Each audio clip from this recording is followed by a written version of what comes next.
Bulletin में सबसे पहले बात करेंगे आजाद कश्मीर के LA-15 में जिमनी इलेक्शन की। LA-15 में जिमनी इलेक्शन 13 पोलिंग स्टेशन का गैर हतमी गैर सरकारी नतीजा। आजाद कश्मीर बाग LA-15 PP पार्टी के सरदार जिया कमर 2396 वोट लेकर आगे हैं, जबकि मुस्लिम लीग नून के राजा मुश्ताक मिन्हास 889 वोट लेकर दूसरे नंबर पर हैं। आज़ाद कश्मीर के LA-15 में जिमनी इलेक्शन का मामला है।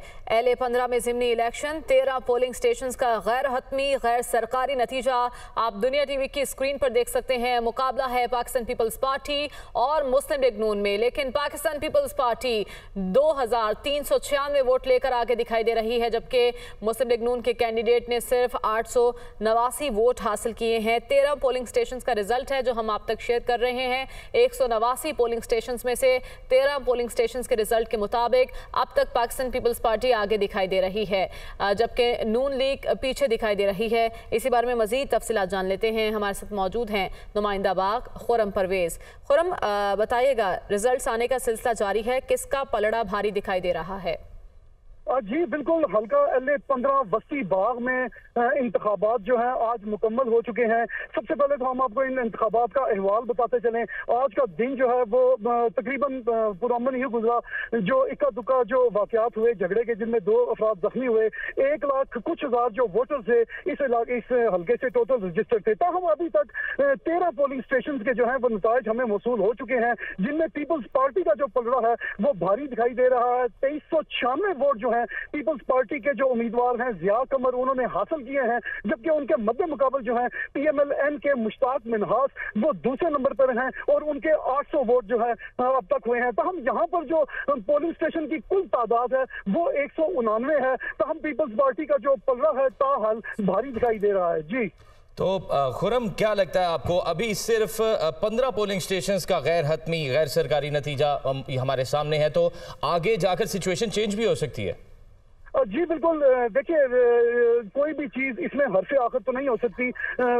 तो हम अगर हम इस बारे में ये कहें, जो स्टार्ट से नतीजे आते हैं तो एंड तक नतीजे जो है वो उसी तवातर से जारी रहते हैं, क्योंकि इन इंतखाबात में जो टर्न आउट है वो इंतहाई कम देखने में आया है।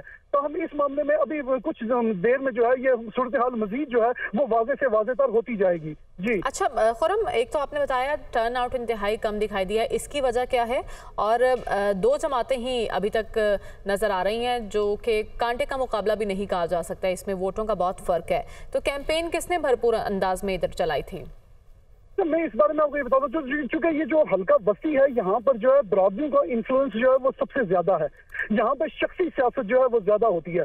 तो पीपल्स पार्टी के जो है वो जिया कमर, चूंकि उन्होंने डोर टू डोर जो है वो कैंपेन की थी और इन्होंने अपनी कैंपेन का जो आगाज है वो खासा पहले ही कर लिया था, जबकि इनके मध्य मुकाबल जो है मुश्ताक मिन्हास, इन्होंने अपनी कैंपेन का जो आगाज है वो खासा देर से किया था। और जो टर्न आउट की जहां तक बात है, तो टर्न आउट के कम, चूंकि ये जिमनी इंतखाबात थे, अब लोग जो है यहाँ के इस हल्का बस्ती के ज्यादातर जो लोग हैं वो चूंकि मुलाजम पेशा है, पंजाब और दीगर इलाकों में जो है वो मुलाजमत करते हैं, तो इस निस्बत से जो है वो बहुत कम लोग जो है वोट कास्ट करने के लिए इन इलाकों में आए। जी तो खुरम, ये भी बताइएगा, 189 पोलिंग स्टेशन है, बाग का इलाका है, तो कितनी देर तक मुमकिन तौर पर ये रिजल्ट तमाम तर कंपाइल हो जाएंगे? जी तकरीबन इसमें मोस्ट प्रोबेबली तकरीबन 8 या 9 बजे तक जो है ये रिजल्ट जो है वो कंप्लीट हो जाएंगे, क्योंकि इसमें बाज़ जो इलाके हैं वो इंतहाई दूर अफ्तादा हैं, जहां पर जो है वो गाड़ियों की एक्सेस भी बाज़ एरियाज में नहीं है। वहाँ पे पैदल जो है वो सफर करके जो है लोगों को जाना पड़ा था, और इसी तवज्जुह से जो है वो रिजल्ट के आने का जो सिलसिला है वो भी इंतहाई अभी सुस्त रवि का शिकार है। तो उम्मीद है कि 9 बजे तक जो है ये नताइज जो है मुकम्मल कर लिए जाएंगे। जी ठीक है, बहुत शुक्रिया खुरम परवेज, हमें अपडेट कर रहे थे। और अब आपको बताएं कि नई सियासी जमात इस्तेहकाम पाकिस्तान पार्टी का ऐलान कर दिया गया। जहांगीर तरीन ने सियासी जमात इस्तेहकाम पार्टी का ऐलान किया है। सियासत में आने का एक ही मकसद रहा, मुल्क की तरक्की में अपना हिस्सा डालूं। गुफ्तगू करते हुए जहांगीर तरीन ने ऐसा कहा। उन्होंने ये भी कहा कि पाकिस्तान में इस्लाहात लाना बुनियादी हुसूल था। जी बिल्कुल, इसी हवाले से मजीद तफसीलात जानने के लिए लियाकत अंसारी हमारे साथ मौजूद है। लियाकत अंसारी, कौन कौन सी अहम शख्सियात हैं जो इसमें ज्वाइन कर चुकी हैं? बिल्कुल, आज सियासी मंजरनामे पर इस्तेहकाम पाकिस्तान पार्टी की जो है वो बाकायदा तौर पर लॉन्चिंग हो गई है।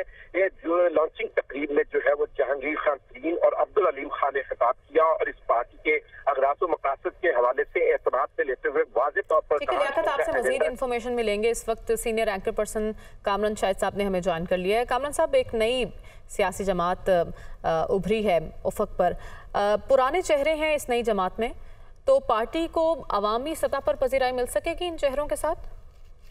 पहले तो जी जहांगीर तरीन साहब को पता नहीं कानूनी तौर पे पजीराई मिल सकेगी कि नहीं मिल सकेगी, क्योंकि बाय लॉ जो पोजीशन उनकी है वो तो डिस्क्वालीफाई हुए में ताहियात, और वो किसी पॉलिटिकल पार्टी के सरबराह भी नहीं हो सकते और वो किसी पॉलिटिकल पार्टी को लीड भी नहीं कर सकते। तो पता नहीं उनका क्या रोल होगा, अभी तक की तो पोजीशन उनकी है। दूसरी बात, सबसे बड़ा जो आज देखने को मिला कि फवाद चौधरी साहब, इमरान इस्माइल साहब, फयाज हुसैन चौहान साहब, जितने फ्रंट लाइन के इमरान खान साहब के कमांडर्स थे, चले ये बात तो समझ आती है कि अगर कोई कहे कि जी कोई दबाव था उनके ऊपर, केसेस था, इन्होंने छोड़ दिया तहरीक इंसाफ को या तहरीक इंसाफ के चेयरमैन को, लेकिन ये जिस पार्टी में गए हैं जहांगीर तरीन साहब, उनकी तो सियासी मुखालफत इमरान तहरीक इंसाफ के चेयरमैन से कोई ढकी छुपी नहीं है, वो तो चल रही है, कई सालों में चल रही है। तो इनका वहां जाना जो है ये बड़ी हैरानकुन बात है, और इससे चलता है पता कि तहरीक इंसाफ का नजरिया जो था वो कितना फ्रेजाइल था, या उनका जो करिश्मा था तहरीक इंसाफ के चेयरमैन का वो कितना खोखला था कि ये लोग जो है वो, चलो सियासत आपने छोड़ दी, प्रेशर पे आके आपके केसेस बने हुए थे, अगर ये बात मान भी ली जाए तो ये आपने जो पार्टी ज्वाइन कर ली है अब अपनी मर्जी से, तो जिन लोगों ने नहीं की उन्होंने नहीं की, जैसे कि असद उमर साहब ने नहीं की तो उन्होंने नहीं की, अली मोहम्मद खान ने नहीं की तो उन्होंने नहीं की। तो ये जो लोग मेजोरिटी है तहरीक इंसाफ की, इनका तो पता नहीं कोई नजरिया ही नहीं था, पार्टी की कोई नजरियात की एहसास ही नहीं थी। और जहाँ तक इसकी पार्टी का इम्पैक्ट है तो मुझे तो नहीं लगता कि कोई इसका खास इम्पैक्ट होने वाला है कि ये लोग जो है अपने बलबूते के ऊपर शायद ये वोट बैंक तोड़ पाए, थोड़ा बहुत उससे एडवांटेज हो जाए PMLN को या पीपल्स पार्टी को, लेकिन अपने तौर पे ये वोट ले पाएंगे ये तो बहुत बड़ा सवालिया निशान है। अगर इनकी कोई मदद ना हो और ये अपने बलबूते पे वोट ले लें, ये बहुत बड़ा सवालिया निशान होगा, क्योंकि इनको तहरीक इंसाफ के उन वोटर्स का भी गुस्से का सामना करना पड़ेगा जो अभी तक शायद अपनी लीडरशिप के साथ खड़े होंगे या वो बददिलों के इलेक्शन में वोट नहीं डालेंगे। तो बाहर हर सूरत में बहुत बड़ा चैलेंज होगा इन लोगों के लिए वो परफॉर्मेंस दिखाना कि जो अगर तहरीक इंसाफ 9 मई के वाकयात में मुलविस ना होती, अपने ऊपर ये अजाब सही ना करती जो उन्होंने किया, उस सूरत में जितना ये वोट बैंक ले सकते थे। तो कामरान साहब, मौजूदा सियासी मंजरनामे में इस पार्टी का क़याम कितना इंपॉर्टेंट है, जबकि अता तारड़ साहब भी कह रहे हैं कि अच्छा वर्किंग रिलेशन है जहांगीर तरीन साहब के साथ, सीट एडजस्टमेंट को भी उन्होंने कहा कि मामलात हो सकते हैं इन द फ्यूचर। देखिए, एक हंग पार्लियामेंट अगर हम प्रेडिक्ट करें अगले इलेक्शन के बाद, जब भी वो इलेक्शन होगा, तो उसमें तो ये पार्टी अगर 15-20 सीटें भी ले जाए तो इसकी बड़ी इंपॉर्टेंस होगी। हमने इससे पहले देखा कि PMLQ की सिर्फ 6 सीटें थी कौमी असेंबली के अंदर और इन्होंने सबको भक्का डाला हुआ था। MQM जो है उसकी 7 सीटें थी कौमी असेंबली के अंदर और उन्होंने वक्त डाला होता था। आज नहीं डाला हुआ, इनकी जब 10-12 जो थी तो इन्होंने जरदारी साहब की गवर्नमेंट को भी यही चलाया करते थे जब गिलानी साहब प्राइम मिनिस्टर थे। तो पाकिस्तान में हंग पार्लियामेंट के कॉन्सेप्ट के साथ इनकी अपनी बड़ी वैल्यू हो सकती है अगर ये लोग 10-15 सीटें भी अगर ले जाएं। लेकिन जहां तक PMLN की बात है, PMLN तो खुश होगी ऑब्वियसली, क्योंकि PMLN का वोट बैंक तो इन लोगों को नहीं मिलेगा। इनको जो भी वोट बैंक मिलना है, ये जो इस्तेकाम पार्टी है वो तो वही जो तहरीक इंसाफ का वोट बैंक है या जो इलेक्टेड उनका अपना एक वोट बैंक होगा। वो उस कॉन्टेक्स्ट के अंदर आप देख सकते हैं कि ये एक रोल प्ले करेंगे, जिसे कहते हैं ना किन पार्टी का, यदि ये डिसाइड कर रहे होंगे किसने हुकूमत बनानी है, कब हुकूमत गिरानी है, ये रोल ये प्ले कर सकते हैं, बिल्कुल कर सकते हैं। लेकिन PMLN को कोई ऐसा खतरा मुझे नजर नहीं आता है। PMLN तो खुश होगी ये लोग, क्योंकि आप देखें कि जब लोग टूटते अपनी पार्टी से, उनको अपने लोगों वोटर्स का भी सामना करना पड़ता है, गम गुस्से का। हमने देखा था ये जो अभी पंजाब के अंदर जब 20 सीटों पे इलेक्शन हुए थे जिसमें हमजा शहबाज हार गए और उनको वजारत आला से महरूम हुए, तो जितने भी ये PTI के लोग गए थे इनको वोट नहीं पड़ा, और इनको इवन PMLN ने जब एडजस्ट किया तो PMLN के वोटर ने भी वोट नहीं दिया। तो ये अभी कबरस वक्त है बहुत कहना कि जो बन गए और इतने बड़े बड़े स्टॉल बॉट्स जो बैठे हुए यहाँ पे, ये अपने बलबूते पे कितना वोट कैरी कर सकेंगे या नहीं कर सकेंगे। अच्छा, लेकिन मुल्क की सियासत में इलेक्टेबल्स की हमेशा अहमियत रही है, और जहांगीर तरीन साहब जब गुफ्तगू कर रहे थे तो उन्होंने कहा कि आने वाले दिनों में वो लोग भी पार्टी को ज्वाइन करने वाले हैं जिनकी अपने हलकों में बहुत इज्जत है और वोट बैंक भी उनका है अच्छा खासा। तो हमने देखा कि तहरीक इंसाफ के लिए जहांगीर तरीन का जहाज महवे परवाज रहा, इनकी अपनी जमात के लिए कितनी अट्रैक्शन है इलेक्टेबल्स की? देखिए, जो तहरीक इंसाफ को जो पॉपुलैरिटी मिली है, चाहे एक झूठा बयानिया बनाया उन्होंने साइफर पे, चाहे उन्होंने झूठे इल्जाम लगाए फौज पाकिस्तान पर उसके सिपह सलारों पे, उसकी बदौलत को पॉपुलैरिटी तो बहुत मिली है, और अभी तक हमारे पास 9 मई के बाद कुछ सर्वे ऐसा नहीं आया जिससे पता चले कि इनकी पार्टी की जो लीडरशिप है उसकी पॉपुलैरिटी कितनी है इस वक्त आवाम के अंदर।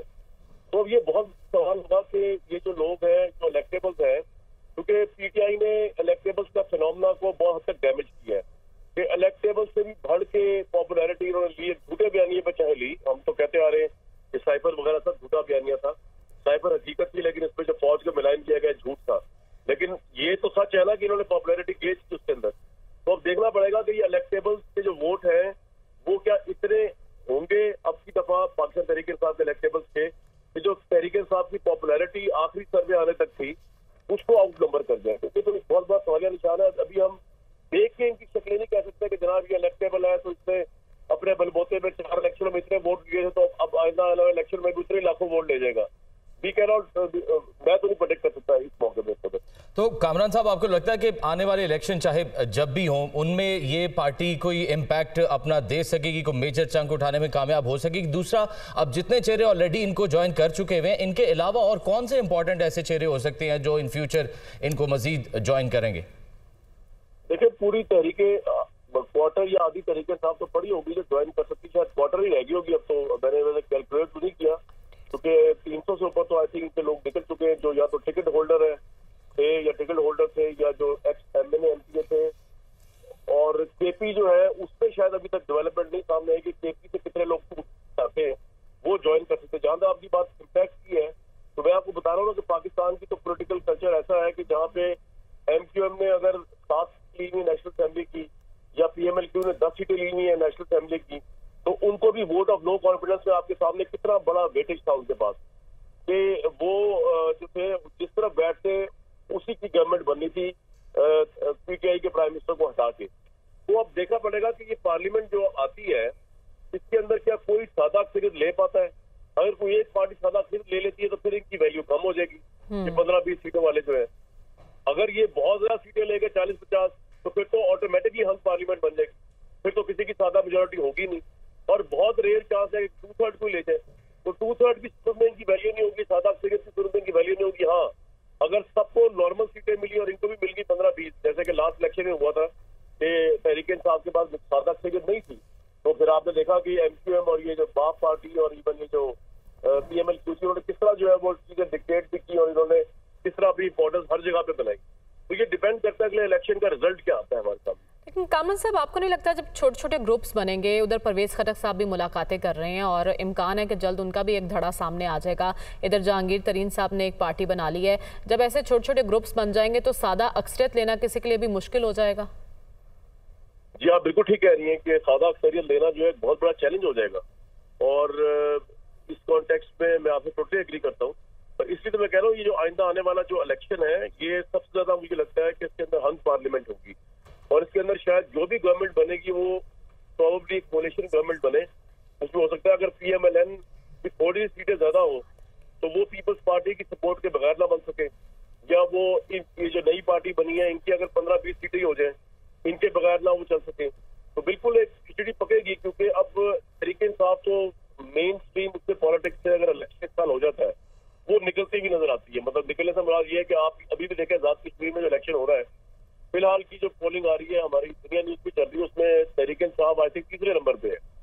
तो उस वोटर देखे ना, वोटर जो होता है वो भी देखता है ना कि जी जो आपका अपना लॉयल वोटर भी है वो बाहर जाए, टाइम निकाले, लाइन में खड़ा, उसको पता है जी मेरे लीडर ने प्राइम मिनिस्टर नहीं बनना या मेरी पार्टी जो है वो वफाक में पावर नहीं ले सकेगी, वो वैसे ही बददिल हो जाता है। तो नवाज शरीफ साहब के केस में एक बड़ा यूनिक काम ये हुआ था कि पंजाब के अंदर हालांकि नवाज शरीफ अरेस्टेड थे तो उनकी सीटें फिर भी तहरीक इंसाफ ज्यादा थी, लेकिन वो उतनी 2/3 नहीं थी जो अगर नवाज शरीफ बाहर होते और उनको पता होता लोगों को जी नवाज शरीफ ने प्राइम मिनिस्टर बनना है, शहबाज शरीफ ने वज़ीर आला पंजाब बनना है, तो अगर वो सिचुएशन होती तो उनकी पंजाब में पोजीशन बहुत जबरदस्त हो जाती। तो ये बददिली का एलिमेंट बहुत ज्यादा होना है इस इलेक्शन में। और मैं आपसे अगेन जैसे कि एग्री करता हूँ कि बहुत ही खिचड़ी पकने वाली है इलेक्शन के अंदर। ठीक है, यकीनन देखना ये होगा कि बहुत सारी खिचड़ी पकने वाली है और हमारी आवाम के लिए क्या इम्पैक्ट आएगा। बहुत शुक्रिया, सीनियर तजियाकार कामरान शाहिद साहब हमारे साथ टेलीफोन लाइन पर मौजूद थे। आपको बताएं कि वज़ीर ख़ज़ाना इसहाक डार ने आज इक़्तिसादी सर्वे पेश करते हुए कहा कि गुज़िश्ता माली साल एक मुश्किल मौशी साल था। बजट चैलेंजेस पर काबू पाने और आवाम के मायार ज़िंदगी को बेहतर बनाने में मददगार साबित होगा। गुज़िश्ता हुकूमत की नाक़िस पॉलिसियों की वजह से हम दुनिया की 47वीं मईशत बने। उन्होंने मज़ीद कहा कि 2017 में पाकिस्तान की मईशत दुनिया की 24वीं बड़ी मईशत थी। मज़ीद उन्होंने क्या कहा जानते हैं हमारे नुमाइंदे मुदस्सिर अली राना से। जी मुदस्सिर। वज़ीर ख़ज़ाना इसहाक डार ने आज रवा माली साल 2022-23 का इक़्तिसादी सर्वे पेश कर दिया है, जिसके जो खदोखाल इक़्तिसादी सर्वे के हैं कि रवा माली साल के दौरान मालियाती खसारा गुज़श्ता साल की निस्बत 4.9% के मुकाबले में 4.6% रहा है। सूबाई और वफाकी महसूलात 16.5% इजाफा रिकॉर्ड किया गया है। इसी तरह FTR की कारकर्दगी जो है रवा माली साल 2022-23 के दौरान बेहतर हुई है और नॉन टैक्स आमदन में 25.5% इजाफा रिकॉर्ड किया गया है। लेकिन इक़्तिसादी सर्वे में ये भी इंकशाफ हुआ है कि हुकूमती खराजात में 18.7% का इजाफा रिकॉर्ड किया गया है। वज़ीर ख़ज़ाना इसहाक डार जब इकनॉमिक सर्वे की तकरीब से खिताब कर रहे थे तो उन्होंने बताया कि जो मुल्क पर कर्जे हैं वो ज्यादातर PTI दौर में इजाफा हुआ है, लेकिन जो स्टेट बैंक ऑफ पाकिस्तान की जानिब से आदाद सही। मुदस्सिर अली राना, आप हमें तफसीलन आगाह कर रहे थे, आपका बहुत शुक्रिया। एक बार फिर बात करेंगे आज़ाद कश्मीर के LA-15 में ज़िमनी इलेक्शन की। 47 पोलिंग स्टेशंस का गैर हतमी गैर सरकारी नतीजा मौसूल हो चुका है। LA-15 PB के सरदार ज़िया कमर 8,937 वोट लेकर आगे, जबकि मुस्लिम लीग नून के राजा मुश्ताक मिन्हास 7,615 वोट लेकर दूसरे नंबर पर हैं। जी हाँ, आज़ाद कश्मीर के LA-15 में ज़िमनी इलेक्शन 47 पोलिंग स्टेशंस का गैर हतमी गैर सरकारी नतीजा आपके साथ शेयर कर रहे हैं। पाकिस्तान पीपल्स पार्टी के सरदार ज़िया कमर 8,937 वोट लेकर आगे दिखाई दे रहे हैं, जबकि मुस्लिम लीग नून के राजा मुश्ताक मिन्हास 7,615 वोट लेकर दूसरे नंबर पर हैं। 179 पोलिंग स्टेशंस हैं, जिनमें से 47 पोलिंग स्टेशंस के रिजल्ट सामने आ चुके हैं। गैर हतमी गैर सरकारी नतीजे के मुताबिक पाकिस्तान पीपल्स पार्टी के कैंडिडेट आगे दिखाई दे रहे हैं, जबकि मुस्लिम लीग नून के कैंडिडेट पीछे दिखाई दे रहे हैं। लेकिन अब यह कहा जा सकता है कि दोनों के दरमियान कांटे का मुकाबला मुतवक्के है, क्योंकि वोटों का फर्क अब कम होता जा रहा है। इसके साथ ही न्यूज स्टूडियो से फिल वक्त इतना ही। मजीद खबरों और अपडेट्स के लिए विजिट कीजिए हमारी वेबसाइट dunianews.tv। देखते रहिए दुनिया न्यूज HD, क्योंकि ये है खबर की दुनिया।